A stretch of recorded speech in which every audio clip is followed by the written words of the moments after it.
পড়ার বিষয় পক্ষ থেকে বলছি, তোমরা যারা কলকাতা বিশ্ববিদ্যালয় ফার্স্ট সেমিস্টার এডুকেশন অনার্স নিয়ে পড়ছো এবং তোমাদের যে ডিএসসিসি পেপারটি আছে তার আমরা শেষ মুহূর্তের একটি গুরুত্বপূর্ণ সাজেশান নিয়ে এসেছি। এই পেপারটা হচ্ছে এডুকেশনাল অর্গানাইজেশন অ্যান্ড প্ল্যানিং, অর্থাৎ শিক্ষামূলক সংগঠন এবং পরিকল্পনা। তোমরা জানো তোমাদের এবার অনার্সের 4টে পেপার আছে, সিসি 5, 6, 7, 8। ইতিপূর্বে আমরা 6, 7, 8 দিয়ে দিয়েছি। আজকে আমরা তোমাদের সিসি 5-এর সাজেশানটা দিয়ে দিচ্ছি। এই প্রশ্নগুলো তোমরা একটু ভালো করে দেখেছো, আশা করি তোমরা কিন্তু অবশ্যই কমন পাবে। দীর্ঘ 23-24 বছর শিক্ষকতার অভিজ্ঞতা থেকে যতটুকু অর্জন করতে পেরেছি সেটা তোমাদের মধ্যে কিছুটা হলে দিয়ে যেতে চাই। বিগত বছরে আমরা যে সাজেশান করেছি সেই সাজেশান দেখো কি পরিমাণে কমন এসেছে। যদি ভালো লাগে তাহলে চ্যানেলটি লাইক করে সাবস্ক্রাইব করে বেল আইকন টিপে রেখো। এবার চলো আমরা একবার সাজেশানটা শুরু করার আগে আমরা মার্কস ডিভিশনটা একবার দেখে নিই। দেখো, তোমরা যারা অনার্সে পড়ছো তারা 75 নম্বরে পরীক্ষা দেবে এবং এই যারা এর মার্কস ডিভিশনটা হবে 10 নম্বরের 4টে প্রশ্ন থাকবে, তোমাকে 3টে কোশ্চেন লিখতে হবে।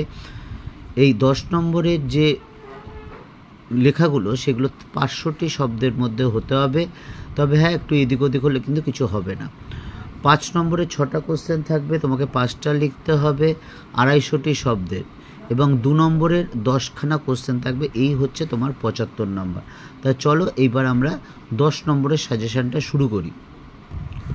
দেখো, এই এডুকেশন অনার্স ডিএসসিসি 5 অর্থাৎ এডুকেশনাল অর্গানাইজেশন অ্যান্ড প্ল্যানিংয়ের যে 10 নম্বরের যে প্রশ্নগুলো আছে সেগুলো আমরা আলোচনা করছি।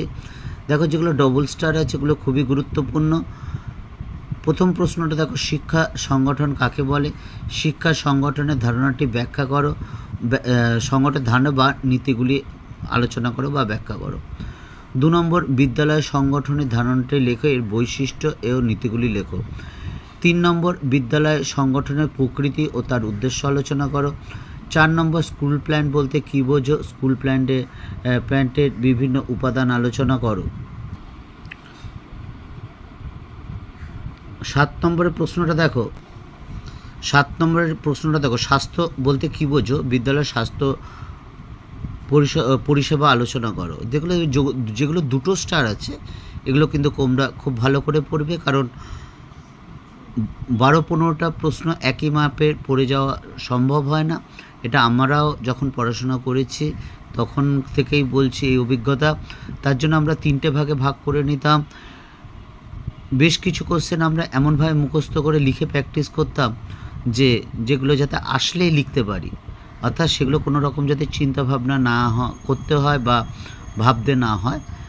তারপর কিছু প্রশ্ন আছে যেগুলো আমরা মোটামুটি ভালো লিখতে পারতাম, ওটা আমাদের সেকেন্ড টার্গেট থাকতো, এবং যেগুলো আরও বেশ কিছু প্রশ্ন থাকতো যেগুলো আসলে হয়তো লিখতে পারতাম কিন্তু অত ভালো হতো না। তবে প্রথম বা দ্বিতীয় যে ধাপটা তার মধ্যে কিন্তু অধিকাংশ সময় আমরা পেয়ে যেতাম। তা যাই হোক, এটাই হচ্ছে নীতি, এটাই হচ্ছে পদ্ধতি। তা এই 11টা প্রশ্নের মধ্যে যে প্রশ্নগুলো ডবল স্টার আছে তোমরা ওগুলো অবশ্যই কিন্তু ভালো করে দেখে যাবে। এইবার চলো আমরা 5 নম্বরের সাজেশনটা শুরু করি। দেখো, এই যে education honours fourth semester DSCC 5 অর্থাৎ এডুকেশনাল অর্গানাইজেশন অ্যান্ড প্ল্যানিং, এই যে 5 নম্বরের যে সাজেশন সেগুলো দেখতেই পাচ্ছ। প্রথমে দেখছো সুসংগঠনের সুবিধাগুলো আলোচনা করো।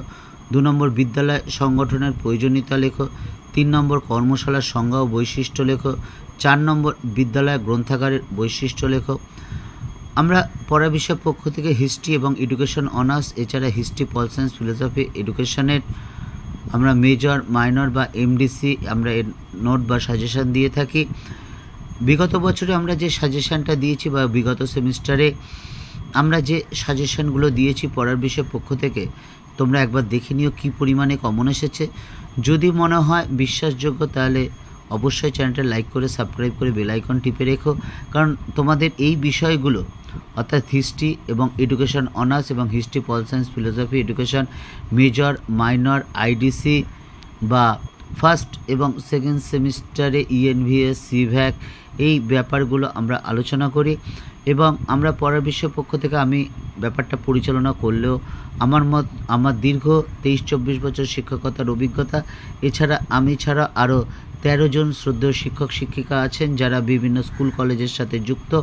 তাদের সম্মিলিত চেষ্টায় আমরা এই পড়ার বিষয় চ্যানেলটা পরিচালনা করছি।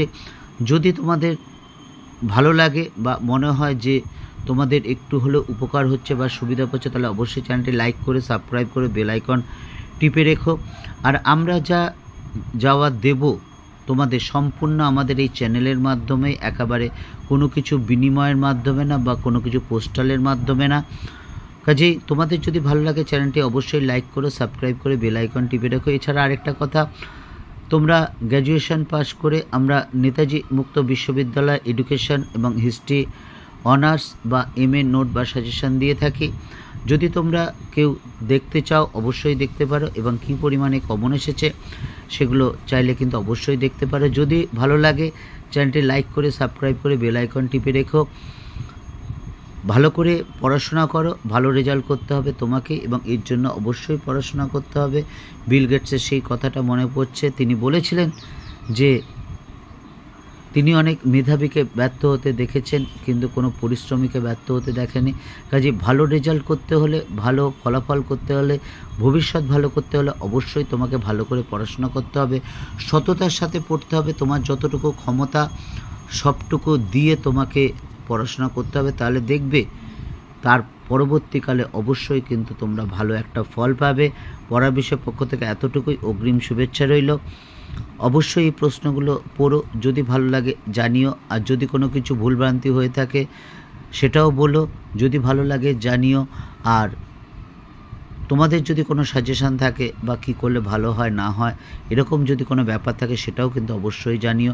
পড়ার বিষয়ের পক্ষ থেকে এতটুকুই, অগ্রিম শুভেচ্ছা রইল সকলের জন্য।